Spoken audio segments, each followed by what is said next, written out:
కాలభైరవకైతే ఆ స్టేజ్ మీద పెర్ఫార్మ్ చేసే అవకాశం రావడం చాలా చాలా అదృష్టం. అండ్ చాలా కాన్ఫిడెంట్‌గా పెర్ఫార్మ్ చేశాడు కాలభైరవ. సో, ఎంత ఆనందంగా ఉంటుంది. మిగతా వాళ్ళకి మనకి టుడే వి హావ్ గ్రోన్. ఆ లెవెల్‌కి వెళ్ళిపోయాం. మన సినిమాలు జపాన్‌లో ఇప్పుడు నాకెవడైనా ఉంటాడండి అభిమాని జపాన్‌లో? నాకు కూడా ఉన్నారు జపాన్. ఓకే. నేను చేసేది క్యారెక్టర్ రోల్స్ కదా! Can you expect? No.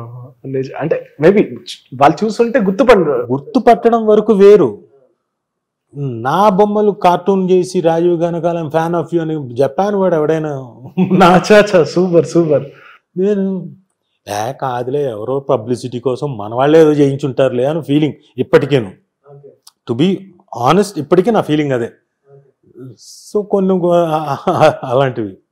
But మన వాళ్ళు జపాన్లో ఇప్పుడు దే ఆర్ పాపులర్. నా అల్లు అర్జున్ గారు అయితే రష్యాలో పాపులర్. ఈజ్ గోయింగ్ అగైన్ మొత్తం పాన్ ఇండియా అయిపోయాడు ఆయన రష్యా. కానీ